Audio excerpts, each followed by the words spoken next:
Good morning. Yeah, welcome to class. Okay, today we're gonna go ahead and finish, with the logarithmic functions, right? And then, if you have time left, we're gonna dedicate that for to review some problems in the for the test. Okay, that's gonna be our last test. Will be this Thursday, test number 3. All right.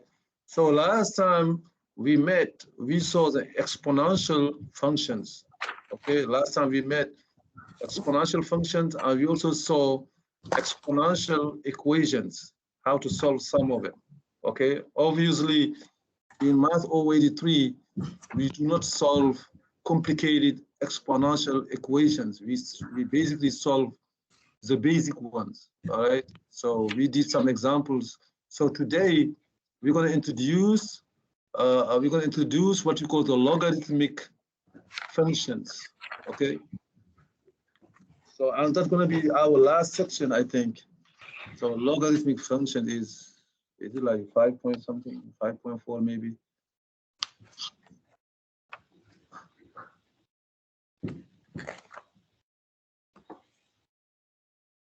Okay, so basically, I think one of the best ways to introduce a log function is just to say log a function is the inverse of an exponential function. I explain myself. Is another way to write the exponential. For instance, when you say 3 square is equal to 9, right? Here we are squaring. This is square. We know the inverse action of squaring is taking what? The reverse action of squaring is what? Somebody can tell me?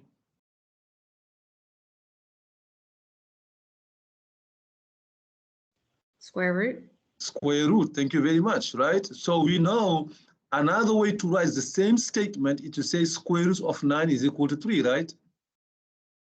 These two statements are exactly equivalent. They are the same statement, right? 3 squared is 9, square root of 9 is equal to 3. When you say 4 cubed is 64, another way to write 4 cubed, the same statement is to say cube root of 64 is equal to 4, right? Okay, etc., etc. In the same way, there are functions called logarithmic functions. They allow you to rewrite an exponential expression. Okay, in the same way square root does for square, the same way cube root does for cube, the same way logarithmic functions, they allow you to rewrite exponential expressions. Okay, so we say if the b is positive, that is the base, and the b is not equal to 1, so logarithmic function base b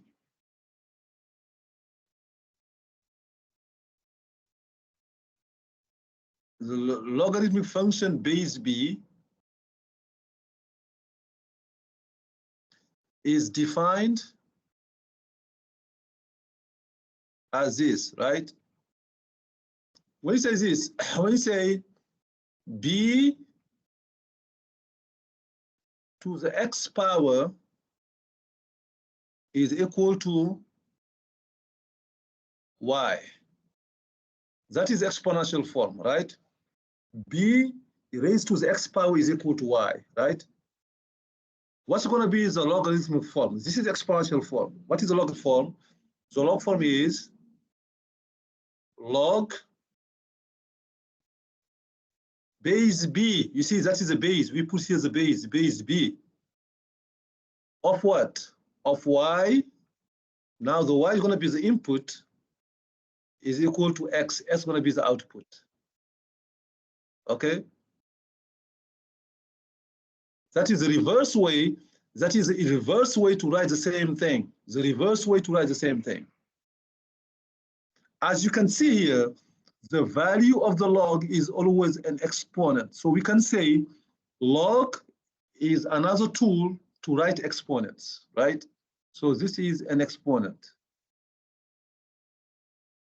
Okay, so if you never heard about log, log is a function in math that we can use to rewrite exponent expressions, right? And the output for the log is always an exponent. As you can see that the output for the log is always an exponent, right? Okay, so now let's give a live example of that. For instance, we say 2 exponential base 2 of 3 is equal how much?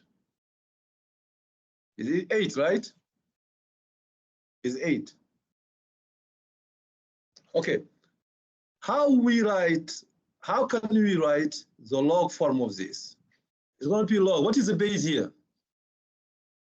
What is the base here? What is the base? 2. Exactly. 2 is the base. 3 is the exponent, right? So we say log base 2. Where we put the base, we put at the end of the G. Don't write this. Don't write this. Okay? That's not the way to write. You put the log, the base at the end of the G, right? Log base 2. Now here, the question here is what number to put here and what number to put here. The base is always clear. The base, there's no ambiguity about the base. The ambiguity could come, what number to put in the log and what number to put outside. Very easy to decide. What we said the outcome, what is the value of the log? We said is always the exponent, right? Who is exponent here? 3. Is 3. And then it's going to be log base 2 of 8 is equal what? It's 3. You see that? That is a log form, okay? And these functions, they are very, very used in mathematics. Exponential functions, logarithmic functions, they are very used in math. You know, I know most of you, maybe, you know, I don't know if you're going to go until the calculus stuff, right? But if you go until calculus, you're going to do a lot of logs, okay? A lot of exponential functions. So that is another way to rewrite the exponent. So basically, how I understand log. Log tells me what is the exponent to put on the base to get 8, okay? That is the log. You see, what is the value of the log? Is the exponent we put on the top of the base to get the number inside, okay?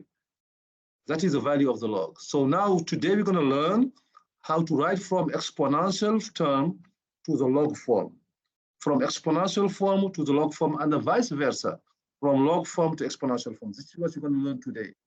Okay, so I'm going to divide like 2 columns. One column here is I'm going to put exponential form, and this one is log form. For instance, we say 6 square is equal to 36, right? That is exponential form. Okay, let me know, what is the log form? Let's do this one together, and I'll give you some of the other ones. Log base, what is the base here? Clearly. The base is? 6. The base is 6, right? Log base 6 of what is equal to what? And then, you know, if I am hesitating, I always remember the value of the log, which means the number by itself should be the exponent. You see, that exponent is, so log base 6 of 36 is equal to 2, right? You must see that? This is how we write from log exponential form to the log form, right? Okay, so now I'm going to give you a bunch of them here, and you try to write the log form.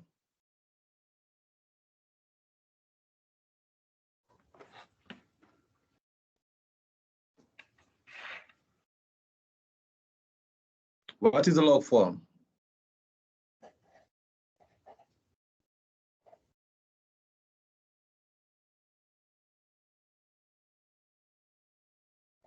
What is the log form?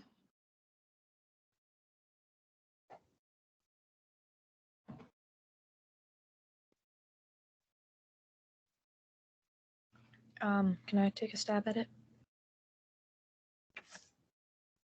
I think it would be. I mean, so you're gonna try to write all of them, and then we're gonna go try to go over. Oh, okay. You know. Yeah.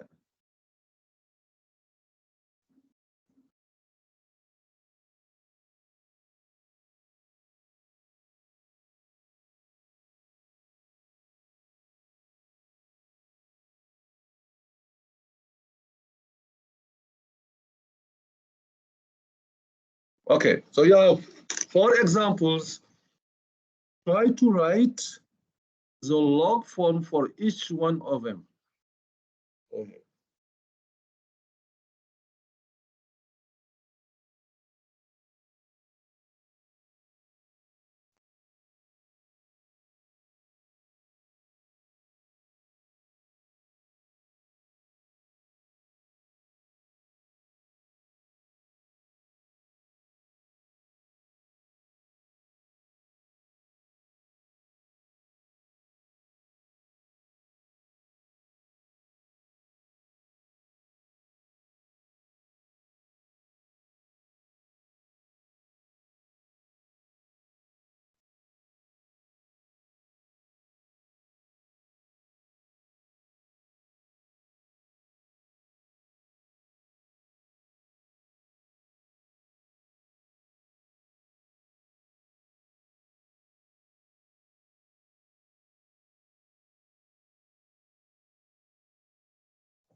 All right.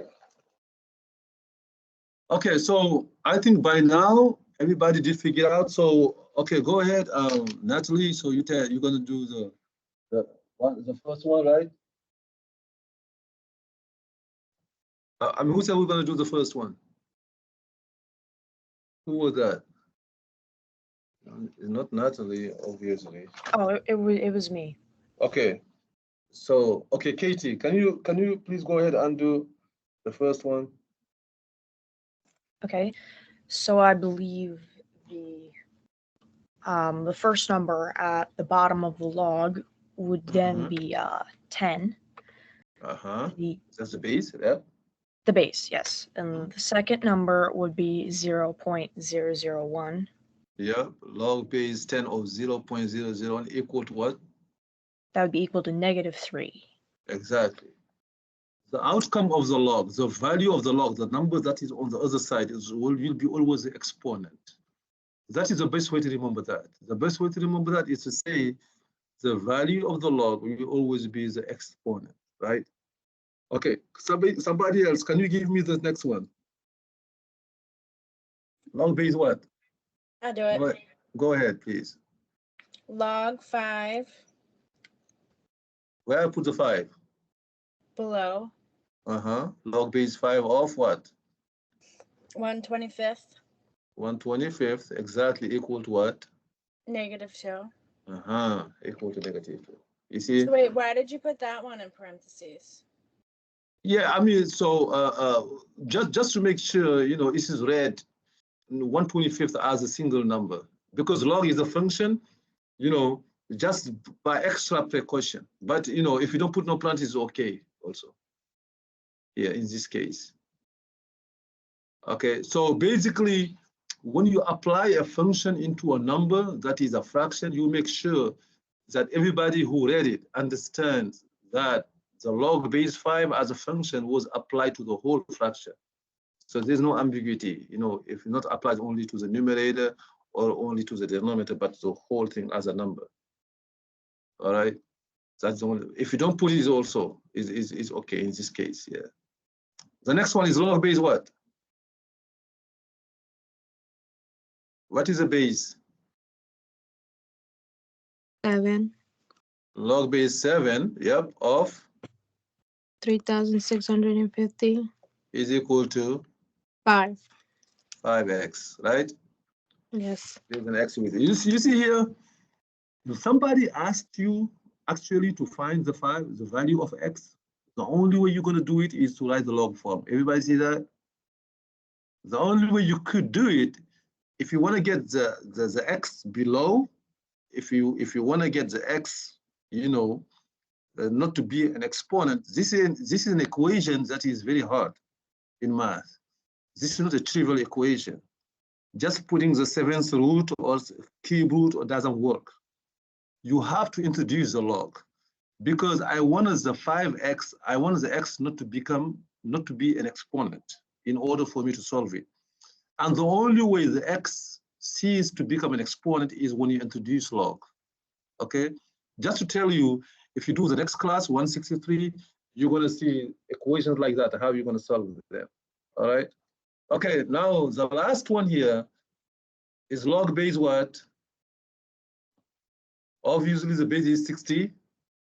4 of 8 is equal to 1/2, right? Okay, so now obviously that is now fresh in your mind, but for Thursday, if you want to answer to this question, you have to remember that for Thursday, okay? You have to remember that.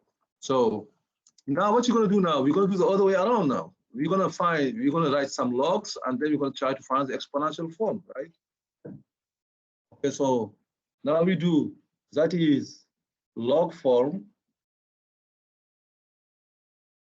and here is exponential form.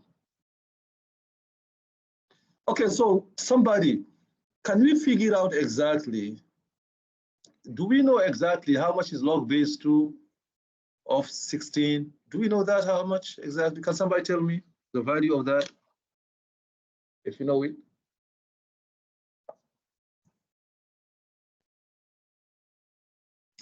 What is the best way to answer? What is the best way to put the question so we can answer to it? Remember what I said at the beginning?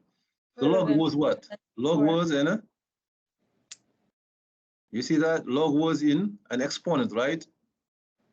So if I ask you this, do we know exactly what is the value of log base 2 of 16? You think of what? You think of an exponent, right? What is the exponent we put on the top of the 2 to get 16, if we can guess that exponent? Can we guess that exponent? Can we guess it? 2. You know, if you say 2, 4.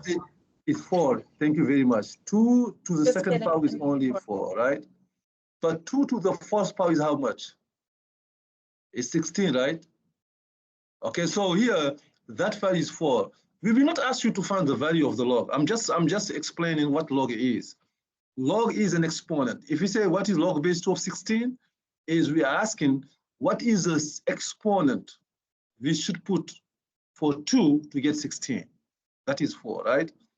If the two numbers are not very related, then the log will be very hard to figure out, okay? So for instance, we say, what is log base 2 of 10? Can you figure out exactly that number? Log base 2 of 10? Do you know in your head an exponent of 2 that's going to give you 10? No. We don't know, right? You see, then you have to use a calculator for that, okay? Because that number is going to be very complicated. Because I know 2 squared is 4, 2 cubed is 8, 2 to the 4 is 16, right? So that number should be between 3 and 4, but I don't know exactly how much is that number. So that's why, you know, just asking that. So now what is exponential form? Look at the exponential form now. It says what? It says the base 2, and then you have to figure out how much is the exponent and then how much is the number. But we remember the exponent is always the value of the log. So 2 to the 4 is 16. That is exponential form. Okay, so I'm going to give you some log forms here, and you try to find the exponential form.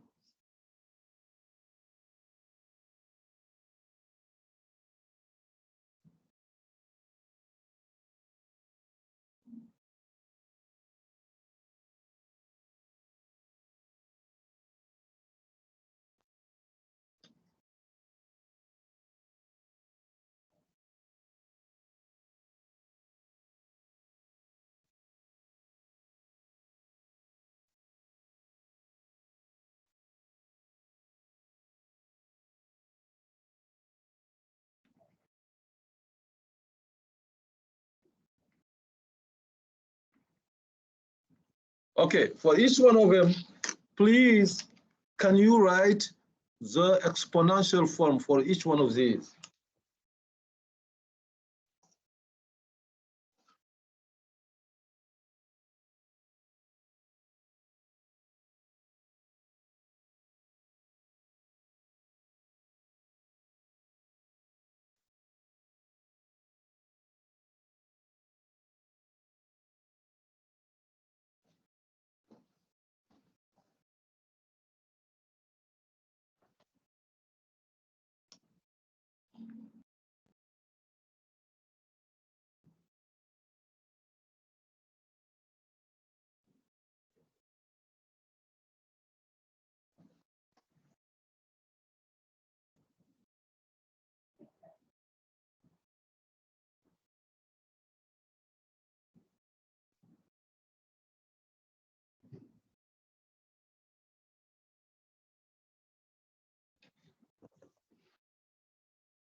All right.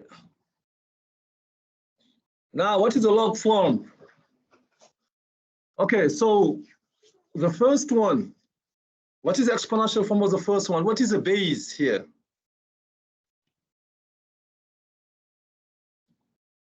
This one right here, what is the base? 100. The base is? 100. Is it 100? What's that number is? This one. Oh, I think I did it wrong. Oh. 10, sorry. Yes, 10, right? I said 100, I'm sorry. Yes, 10. 10 raised to what power? What is the exponent?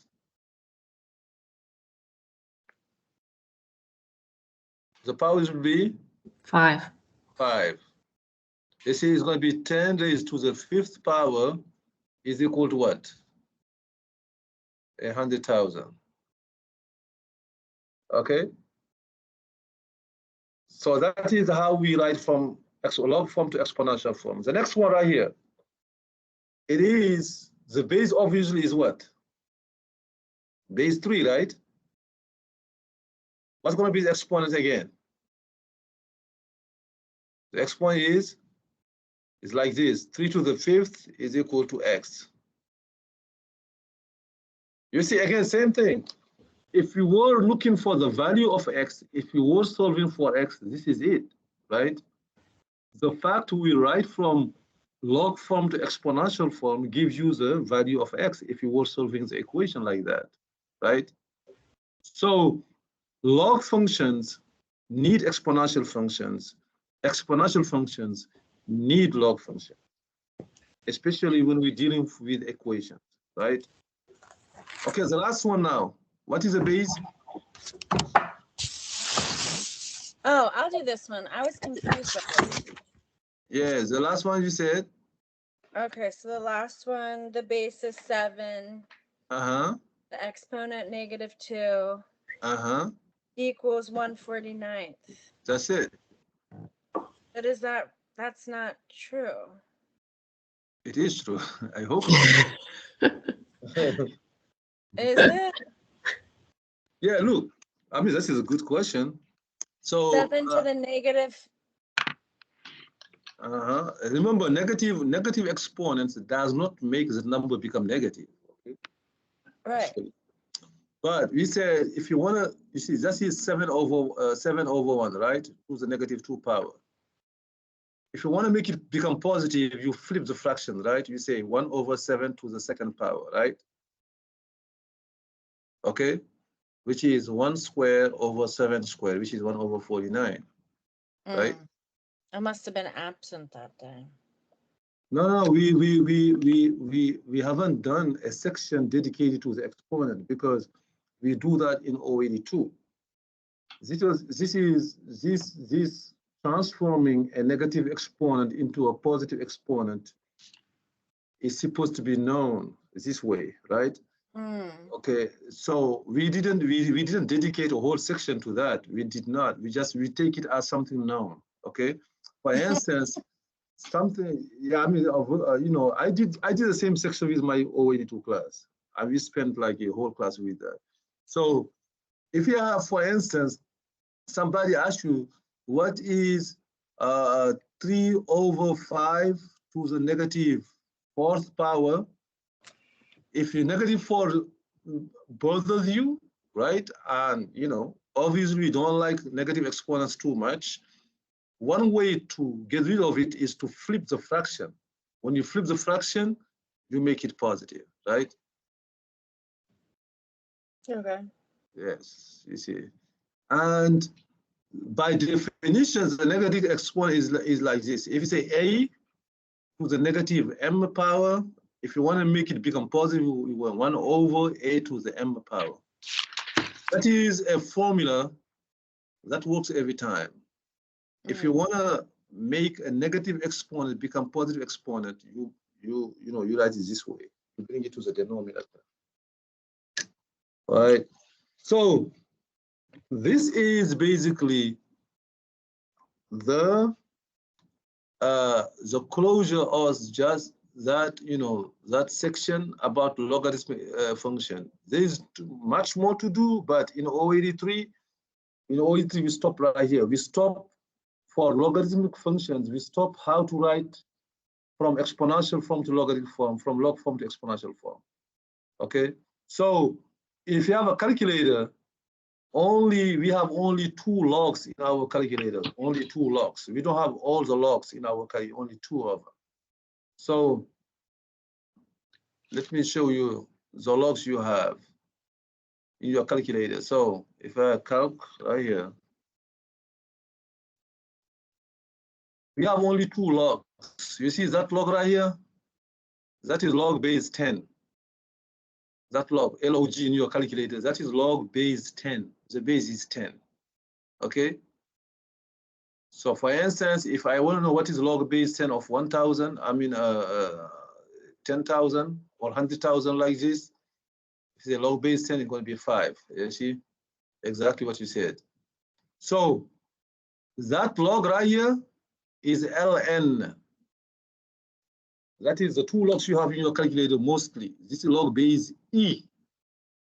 See, I don't want to digress, but e is a number, another number, just like pi is another number in math. It's called e. Okay, it's about 2.7, something like that. Okay, it's about 2.7. That's called e. Log base e is ln. If you go to 163, you're gonna see what is log base e and what is log base 10 right here. But in our O83 class, we're gonna keep up only to that. How to write from exponential form to the log form, and how to write from log form to exponential form, right? That you're gonna see on the test, about log. Okay, that's the only thing you're gonna see on the test about the log. How to write from exponential to log, how to write from log to exponential, all right? So with that said, I think we're gonna go to the review, right? That is the review right here. And we're gonna try to talk about the review a little bit, okay? So first of all, in the test, the last quiz we did, a lot of students lost points because they didn't follow the direction, okay? You don't have the choice of your method if that method was singled out.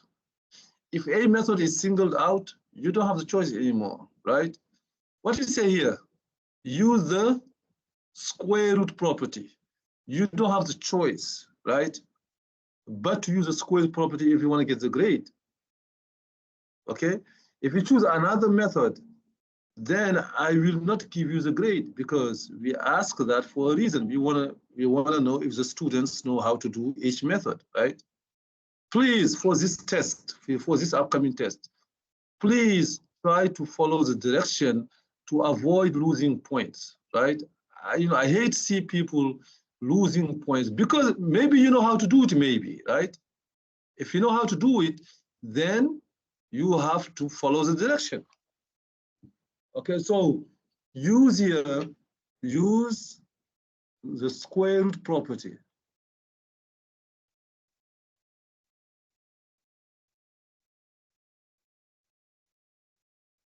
What we said here is, in order for that, we have to first isolate the square term.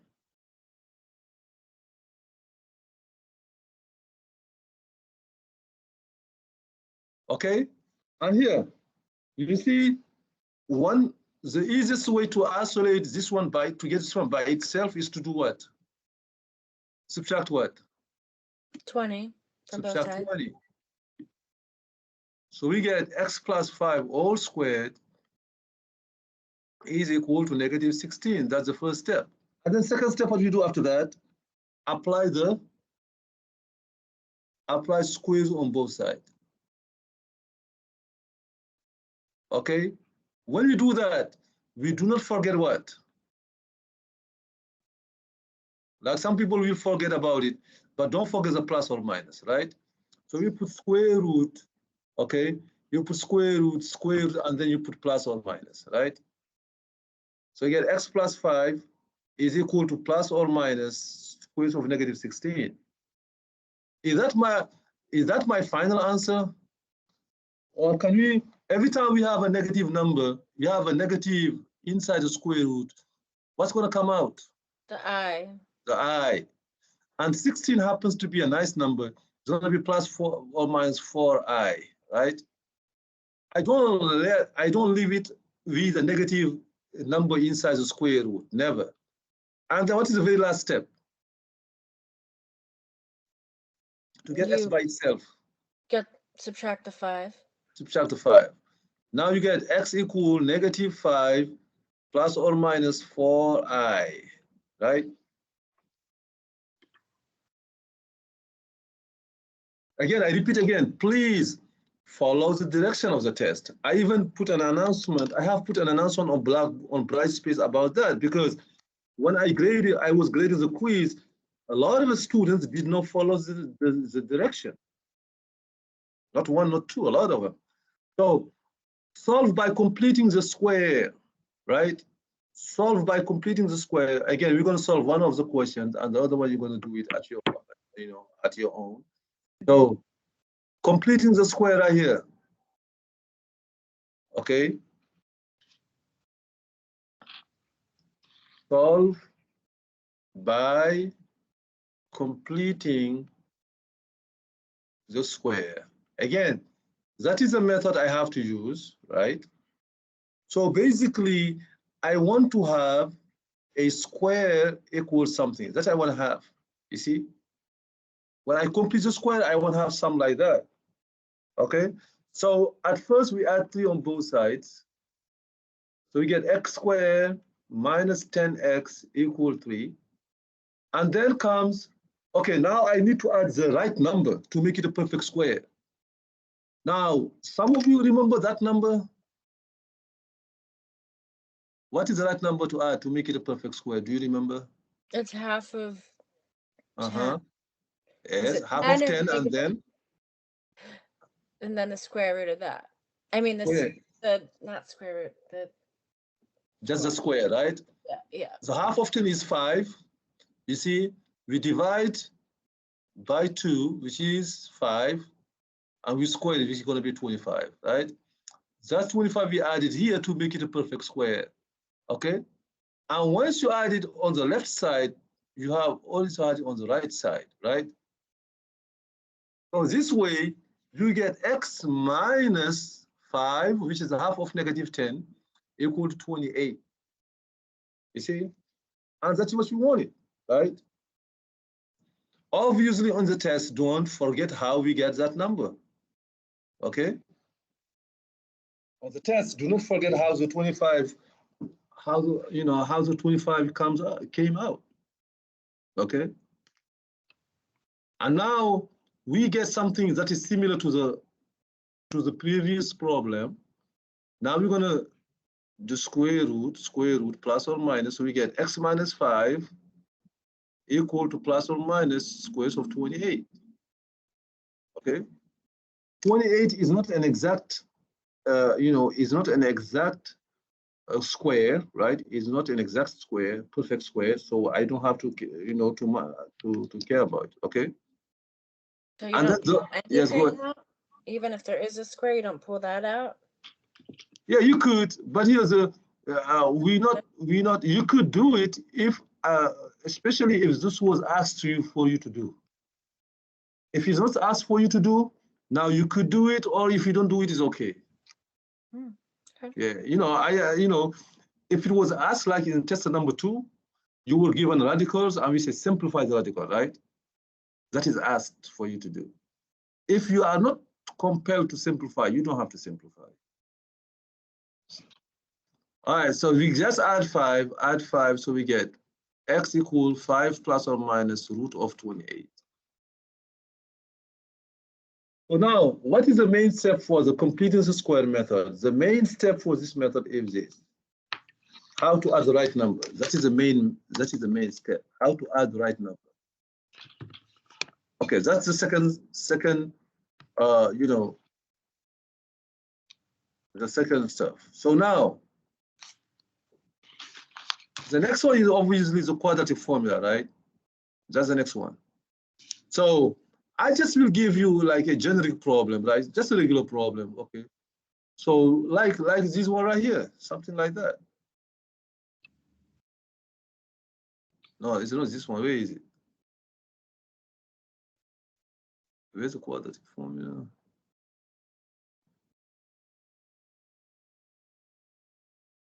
Is this one right here, right? Okay, so we said the quadratic formula before we say who is A, who is B, who is C. What do we need to have on one side? 0. Exactly, thank you. We need to have 0 on one side. And here, who is easiest to move? What number is easiest to move here? The 9. The 9, exactly. 9, 9. So we get 3x squared minus 7x minus 9 equals 0, right? That is the quadratic formula right here, okay? So now we are ready to say A is how much?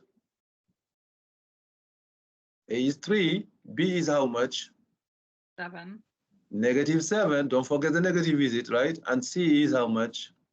Not negative 9. Exactly. You see, avoid mistakes as much as you can, right? Especially if you know how to do a problem, right? To maximize your grade. So we're gonna see quadratic formula says x equals negative b, which is negative 7, plus or minus square root of negative 7 all squared minus 4 times negative 3 times negative 9 all over 2 times 3, right?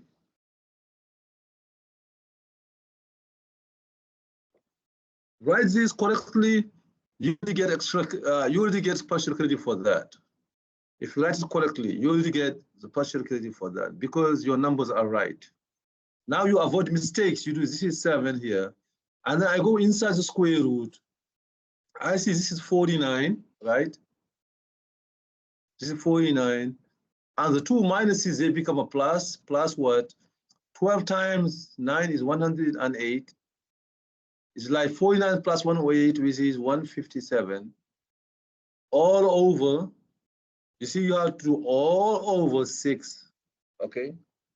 Again here, 157 is not a nice number, so we just stop right here, okay? All right, so these are the three methods of solving quadratic equation that you're going to be asked about in the next test, right? Okay, so now, what is going to be the next one? Find the vertex. You see, everything up to here, it was in the you know, in the quiz up to here. What? Find the vertex, etc., etc. Now, please, you know, you have to show the work, right? You know, find the vertex, x-intercept, y-intercept. You have to show the work. So we say, which one is the vertex here? Y-intercept, x-intercept. Which one is easier to figure out of the three cases? Which one is easier to figure out? The Y. The y-intercept. Well, no calculation whatsoever. What is y-intercept? You say Negative. -3, or you can write it as 0, -3, right? As a point. So basically, if I want to graph my stuff,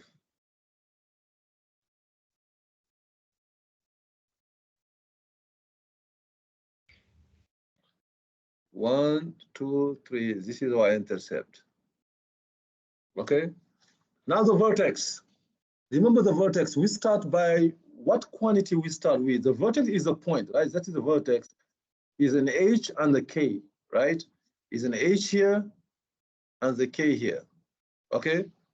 So for the vertex, we start with what number?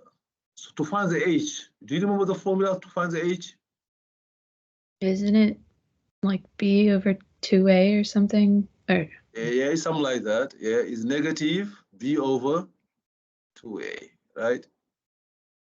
If you don't remember negative b over 2a, the only other way to find the vertex is to do the vertex form, which is more problem, right? So, but if you remember negative b over 2a, then it's like, you know, b is 4. It's going to be negative 4, and a is negative 1, 2 times negative 1, which is 2. That's the 2 you put here, right? Now, how to find the k? How to find the second number, the y coordinate? How to find that? Somebody tells me. you plug in the 2 to the formula. Exactly. That's the second step. You plug in 2 into the formula. You do negative 2 squared. You see, that's the second step. Plus 4 times 2 minus 3, which is negative 4 plus 8 minus 3, which is 1. There's 1 here. So the vertex is 2, 1. 1, 2, and here 1. That's the vertex, right? Now for the x-intercept now, which variable should be set to 0 if you want to find the x-intercept? What variable you set equal 0? The x or the y?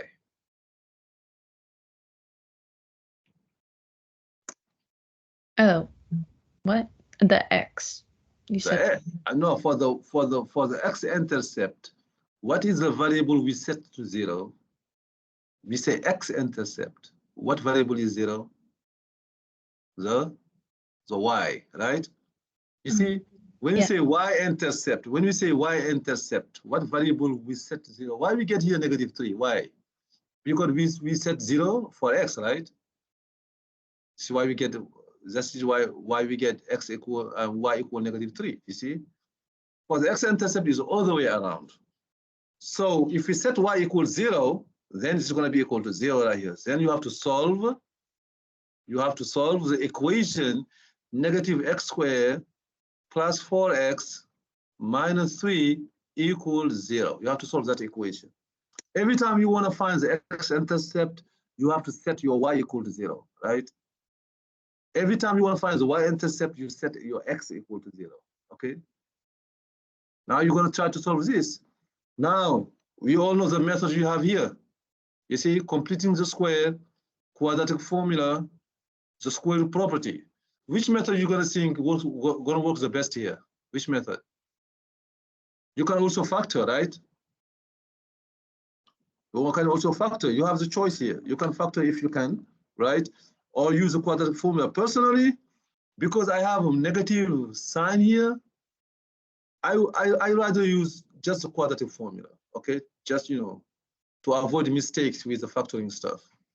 The quadratic formula says me x equal negative 4 plus or minus square root of 4 squared minus 4 times negative 1 times negative 3 all over 2 times negative 1. Okay, that's the quadratic formula. It's going to be negative 4 plus or minus square root of, this is 16. The 3 minuses, minus, they give you 16 minus 12 over negative 2, which is negative 4 plus or minus square of 4 divided by negative 2, negative 4 plus or minus 2 divided by negative 2. So I have two numbers, negative 4 plus 2 divided by negative 2 and negative 4 minus 2 divided by negative 2. It's going to be negative 2 divided by negative is 1. That's going to be 3. So my two x-intercept are 1 and 3. So what are the points? Is 1, 0 and 3, 0. Okay? Can I ask a question? Yes, go ahead. Why'd you do it that way? That seems like a lot more. Couldn't you do the completing the square way? Yeah, you can do the complete square way, but the only thing what drove me toward the quadratic formula, because the x squared is not free.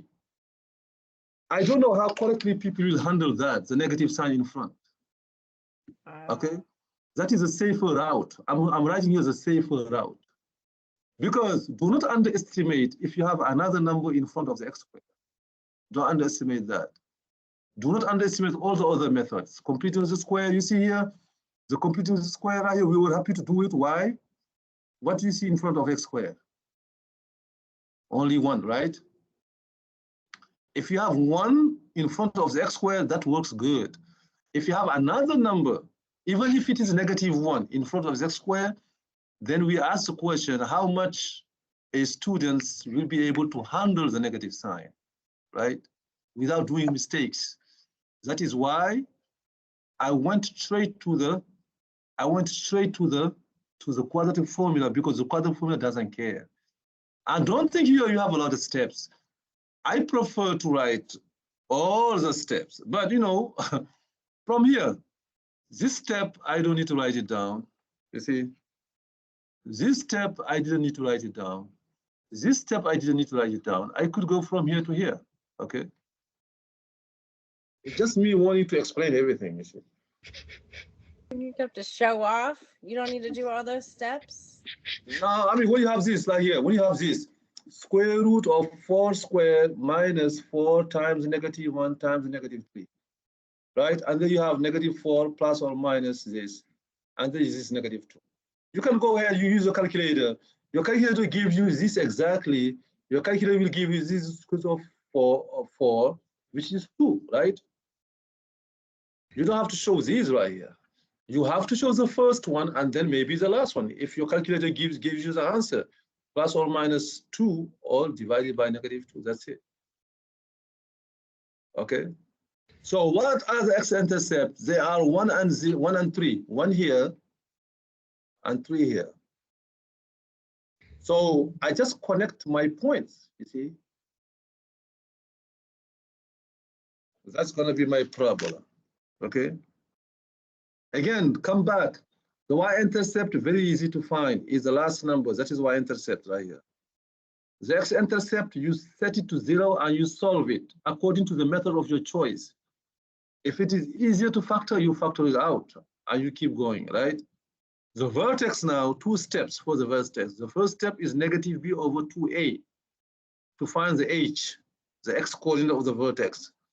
To find the y of the vertex, you plug in whatever number you got from the first step into the equation for x to get the second number, right? So that is 4.4. Now, it is very, very, very possible to have in your test, it's very, very possible to have something like that, okay? You see, something like this one, this problem right here. Okay, so let me pick it up. This word problem, again, do not think word problems are problematic. They are not. You know, the hard word problems, we cannot do them in O83. So the problems we do in O83 are the ones, you know, that don't hide a lot of math. Okay, they do not hide a lot of math. Okay, so right here, basically somebody is standing on the top of the building. You have to filter all the sentences, you know. So a lot of sentences, you have to filter them. You know, we just focus on the important stuff. He's throwing a ball or some type of object. The object will go all the way up and then come down to the ground, right? We can ask some questions, okay, about that. And we say the height h after t seconds is given like that. Okay, the height is given like that. After t seconds, that is the height. Okay, if we ask you, what is the height after 5 seconds? You put t equal 5, right? You plug in 5. What is the height after 3 seconds? You plug in 3. What is the height after 10 seconds? You plug in 10, etc. But we don't ask about that. We ask, how long will it take to reach the maximum right here? This is a parabola, right? I know every time I have a parabola, the maximum or the minimum are about what point? Every time I have a parabola, I'm dealing with a parabola, the maximum or the minimum, when I see the keyword maximum or I see the keyword minimum, I'm thinking about what point in my head? Vertex. The vertex. The vertex is the single point that tells me about the maximum or the minimum, right? Not the x-intercept, not the y-intercept, only the vertex tells you what is the maximum and when do you reach it, right? Only the vertex, okay? So now if I come back here, look at this vertex right here. This vertex is 2, 1, right? How I'm gonna, the vertex here is 2, 1. I'm gonna say the maximum, because this is the highest point. In this case, the vertex is the highest point. The maximum is what? The 1 or the 2? What is the maximum value of the y? That is the y value, right? The 1. maximum is 1. When is it reached? Reach when? When x is equal to? When x is equal to 2, right? So these two questions, the answer to these two questions will be one piece of the vertex. One question, the answer will be the x coordinate of the vertex. The other question, the answer will be the y coordinate of the vertex, right? So here, how long is equivalent to what? Is equivalent to when, right? When do we reach the vertex? When do we reach it, right? When do we reach the maximum height? When? What's going to be your answer? The first number of the vertex or second number of the vertex? What do you think? The x. The x, thank you very much. Every time we say, when do we reach? Every time we ask, when do you reach the maximum? The answer is the x coordinate of the vertex. Always the h, okay, of the vertex. So the answer here is, when do we reach it? When do we reach this right here? When? After how many seconds? The answer is very simple. The answer is negative b over 2a. It's very simple as an answer. Because how we get the x, how we get the first number of the vertex? How? By doing what? Negative b over 2a, right? Exactly. So negative b over 2a, so it's going to be negative 48 over 2 times negative 16, right? Which is 48 over 32, which is 3 over 2, which is 1.5 seconds. When do we reach the maximum height? After 1.5 seconds, okay? Now the second question is, what is that maximum height? What do we think the answer is going to be? The first number or the second number? The x or the y? The answer will be now? Y. The y. Now, do you remember how we get the second number of the vertex? The second coordinate? Do you remember what we do? We plug in the x. Exactly. Thank you very much. So afterward, what is the maximum height? Which means, what is this maximum height here, right? The maximum height is after we plug in 1.5, it's going to be negative 16 times 1.5 squared, you know, plus 48 times 1.5, and then plus 275. And then we take a calculator, we do the math. So don't get fooled by the word problems. Every time we see word problems, you know, we kind of panicking, right? You know, okay, is this very hard? It's not hard, you know, actually. The word problems, the math behind them is very easy math, okay? So basically, these two questions, if it wasn't for the word problems, these two questions, the answer, they are equivalent to one piece of question here, right? You see, in this question, we find two of them, right? We find the x and the y. These two questions, one of them is the x answer, the other one, the answer is the y, you see? All right, so that is a word problem. Again, if this was to be a word problem in this test, it's going to be something like that, similar to this. All right. So, and then right here, look right here. You can have some very, very easy questions in this test, very easy ones, right? For the first one, does it pass the first graph? Does it pass the vertical line test? Yes. Yes or no? It does, right? So the graph represents a function, right? Mm-hmm. The second one, does it pass the vertical line test? No. It does not. So the graph does not represent a function. Do I see that? Okay, so you can have some some easy questions like that, just like this question right here. You see, it's number 5. This is a relation, right? This is a relation. What is the domain here? For the number 5, what is the domain? It would be infinity, No, comma. right here. I mean, no, this one, right here. This relation. Oh, The domain is. I mean, everybody forgot about that. Mhm. I was about to say this is going to be, if you have this question in the test, it's going to be the easiest question in the test. But you know, I'm changing my mind now. What is the domain here? If this question is in the test, it's going to be the easiest one because the domain is just the x values is 0, 2, 4, 6, 8. What is the range? The range is the y values is -5, -3, -1, 1, 3, right? You know, that is just a relation.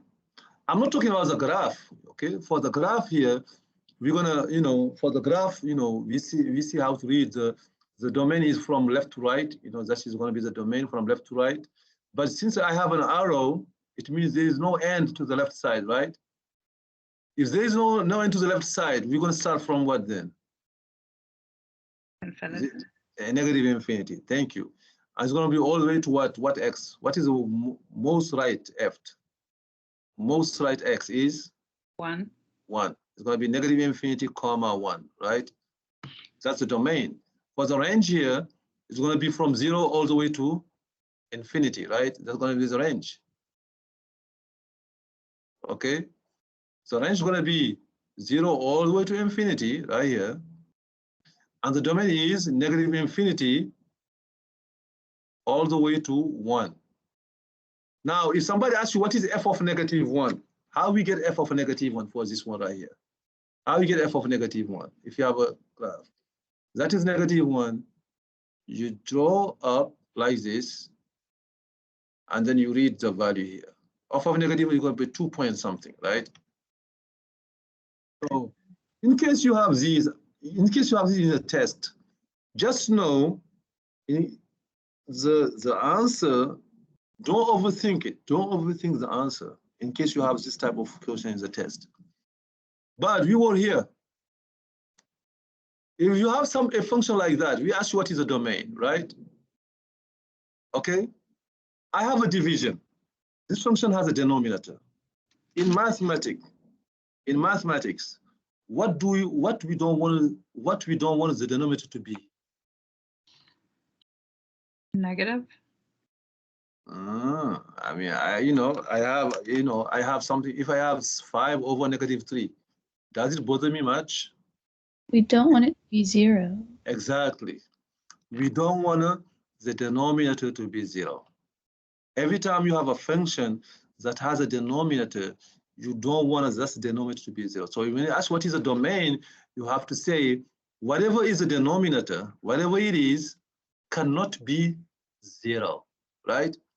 In this case, my denominator is x squared minus 3x minus 4 cannot be 0. And then I solve this, right?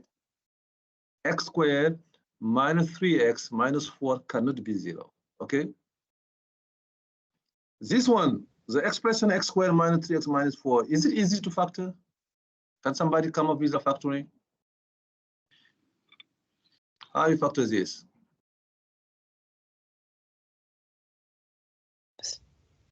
X, what are the two numbers that add up to -3 multiplied by -4? -4 and 1.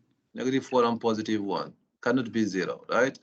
So we say x minus 4 cannot be 0, x plus 1 cannot be 0, which means x cannot be 4 and x cannot be -1. This is a domain. All the numbers except 4 and -1, right? All the numbers except 4 and -1. If you have a function in the test where you have a denominator and we ask you what is the domain, if you ask you what is the domain, you say the denominator cannot be 0, and you solve it, right?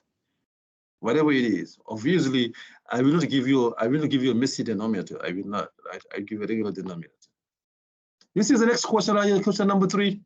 These are the type of questions that can be easy in the test. Find f of -9. What you gonna do to find f of -9? What you do? What we just do? Find f of -9. We just Go to -9 on the graph and then go. no, right here, right here. This one has no graph. It's right here. F of x is given, right? F of x is 2x squared plus 9x plus 4. And somebody asked what is f of -9? What you do? Plug it in. That's it. You plug it in -9. Okay, everybody. Again, these questions, they are like straightforward questions. You just plug in -9. But now, since the -9 is a negative number, what you don't forget to put around it when you plug in -9? Parentheses. Parentheses. Thank you. Plus 9 times -9 plus 4. And then if I have a calculator that has parentheses, I take my calculator to do the math. This is 81. 2 times 81 is 162 minus 81 plus 4, which is 81 plus 4, which is 85, right? Something for the other one, f of 10, you plug in 10, right? Again, these questions, they are not meant to be tricky. They are not, right? Obviously not. So right here, for these right here, all of them, all this stuff right here, they all solve the same way. For instance, here we say ask f plus g of 5.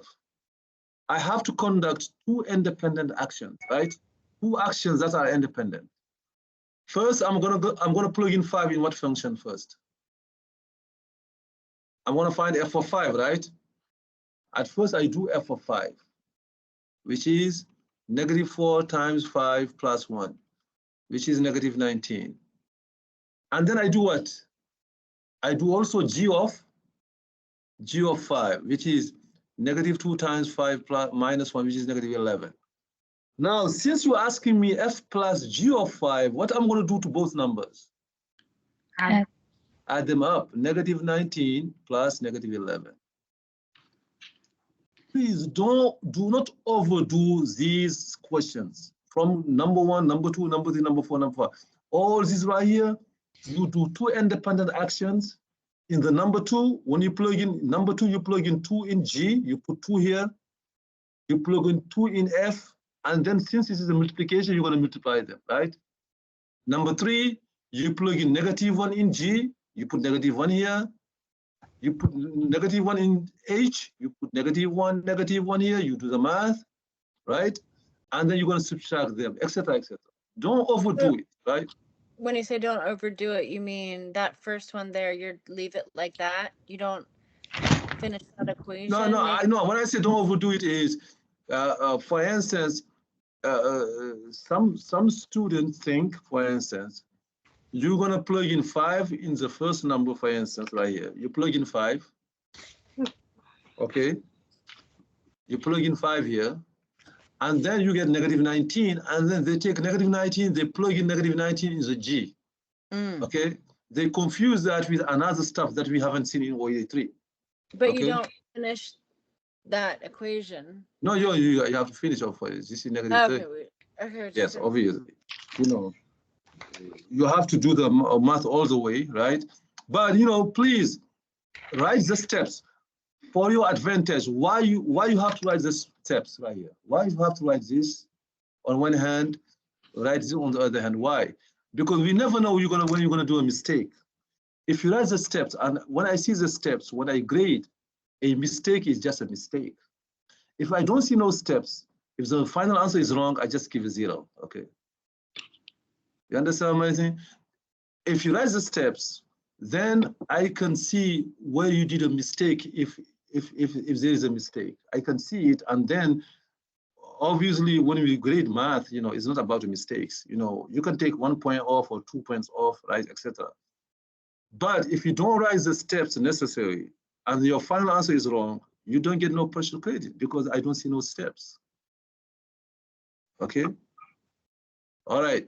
So, and here, for instance, when you say what is f minus g of x? Look at this one right here. When you say, what is f minus g of x?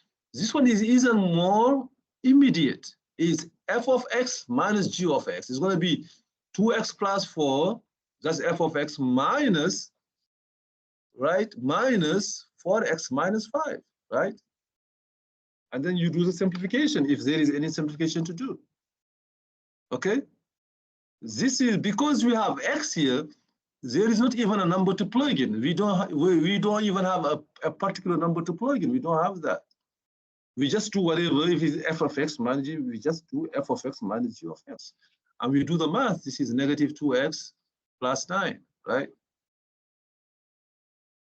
Now the last one here, I have just to multiply them. It's just 4x plus 5, parentheses,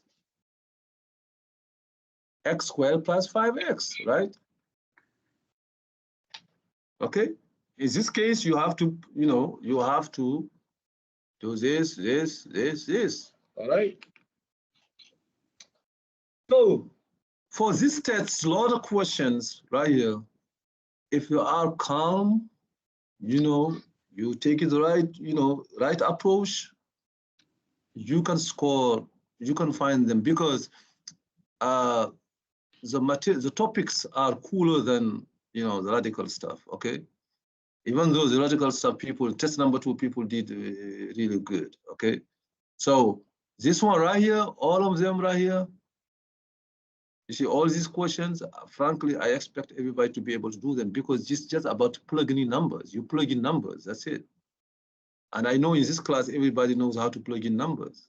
Okay. All right. So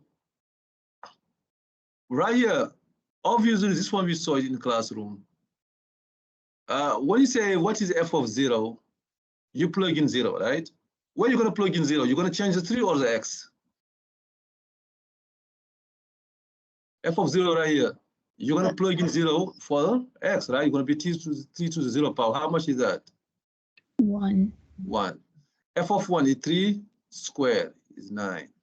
F of 2 is, f of 1 is 3, 1. You see, it's 3. Okay, f of 2 is 3 squared is 9, right? F of negative 1, okay, now comes, Noel, this is your question, 3 to negative 1 power, you see? 3 to negative 1 power. If I have a calculator, remember, if you have a calculator, you can know exactly what is that number. You can use a calculator, okay? But if you want to make it become a positive exponent, you want 1 over 3 to the 1 power, which is 1 over 3. F of negative 2 is 3 to the negative 2nd power, 1 over 3 squared, which is 1 over 9. When I say use this to graph, like this, what is my first point? 0, 1. This is my first point, 0, 1. What is my second point? 1, 3. What is my third point? 2, 9. My fourth point, negative 1, 1/3, right? My last point, negative 2, 1 over 9. You see, I put them on my graph and then I link them. You will have something like that, okay? So and then, this we did right before the break. And then we're gonna stop right here. The first one is gonna lead you to what equation? The first one, you already see the same base, right? You see the same base already. What's gonna be your next step to solve the first one?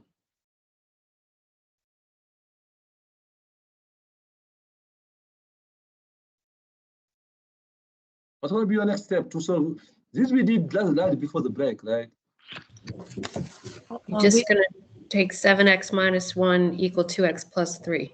Thank you very much. Because we already have the same base 5, right? They have the same base. We just equate the exponent. If we don't have the same base, then you have to do some work, right? But here we don't need to. So, and then we solve this, we get minus 2x plus 1 plus 1. We get 5x is equal to 4, and we divide by 5. So we get x equal to 4 over 5, right? The next one, we don't have the same base already. We don't have yet 2 to the 9x is equal to 4 cubed. Can I say 9x equal 3? Can I say that? Is that correct to say 9x equal 3? No, because the bases are different. Thank you very much. The base is not equal, is not the same yet. What I'm going to do? I'm going to write 4 as 4 happens to be 2 to what power? The second power. The second power, and then to the third, right here. You see? And then you remember the exponent rule. When you compound exponents, what you're going to do to them? It's going to become 2 to what power? Do you add them up? Do you multiply them? What you do to them? Multiply them 2 to the 6. Now, can we write 9x equals 6 now? Do you have right to write it? Yes. Yes, now we have right to write it now. We get x equals 6 over 9. Okay? So, you see, if it was 2 to the 9x plus 1 equal to 8 to the 7x, right? An equation like this, we would say 8 is 2 cubed, right? 8 is 2 cubed and then raised to the 7x power. It's going to be 2 to the, we multiply 3 by 7x. What is 3 times 7x? 21x, right? So now we can equate 9x plus 1 is equal to 21x and we solve. Okay, so you see, this test number 3, because we had time, we were able to go over the review sheet, but the best review is the one you do by yourself. Okay? This is how math works. The best review is the one you do by yourself. You can go back, close everything, and then try to redo it all of them by yourself until you know how to do it. Okay, this is how we make sure that we know how to do a problem, right? Okay, and the test will be just a collection of problems like that. Okay, there will be no tricks. They're going to be test number 3 Thursday, so don't miss the test, right? Everybody, and it's going to be our last test. So before the final exam, okay. All right. You say Yes. be on this test, chapter 4 and 5. Yeah, chapter 4 and 5. Exactly the review sheet, the topics covered by review sheet. Chapter 3, you see 4.1 all the way to 5.4. That's going to be in the test number 3. You see, I didn't go over this because we just did them in the first half of the class, right? Yeah. Yeah. All right, everybody. See you Thursday. Wait, is that gonna be on the test? Yeah, because this right here, I mean, they better be in the test because they are very simple. This is right, these slides too. That we did, the stuff we did at the beginning of the class. Remember? This right here. Okay. Yeah, what we did at the beginning of the class. For me, if we just asking these questions, for me, I think if somebody goes over them a little bit, they are one of the easiest questions because they're not asking you other than to write the other form. You're not asking some other questions. That's just write the other form. Okay. Are we good for the final review sheet? Say again? Are we going to go over the final review sheet? The final? Mhm. I mean, we cannot go over like how many of them? Like 100 problems. We cannot. But since we have 1 week left, we're gonna collect some of the problems that we're gonna try to do, right? The final review is a very, very extensive review. Basically you have a lot of problems for each topic. We don't need to do that. We're just gonna go over a collection of problems, right? I'm gonna choose some problems, right, that I think will represent each topic, right? And then we're gonna try to go over them. Among the final, okay? Or another way to review for the final exam is to review by yourself all the tests and the quizzes we did. That's a good review for the final exam. All the tests and the quizzes we did in this class, test 1, test 2, test 3, quiz 1, quiz 2, quiz 3. If you take all of them and you review them, that's a good review. Yeah. All right.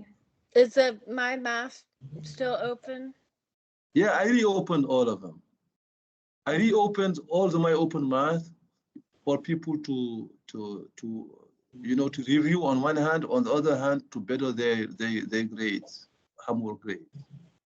So Until- that is open again until December the 12th. Yeah, because I was having a lot of trouble with a variation, and I was having a lot of trouble with solving rational equations. Yeah, so, okay, so we're gonna go over in each topic, like I said, in each topic, we're gonna go over, but if you wanna practice more on that, if you have time, you have to come to the office hours. When we do the review, obviously we will not spend like, we will not just focus on one topic. We're gonna go over rational equations, but maybe one problem, right? So if you wanna work more than that, try to come to my office hours if you wanna do more of them. You're at Essex, right? No, it's virtual. Uh, Yeah, it's on Zoom. okay. Yeah, it's on Zoom. I'll just Yeah, all right, Right. everybody. Thank you. Thank you very much. You. All right. thank you.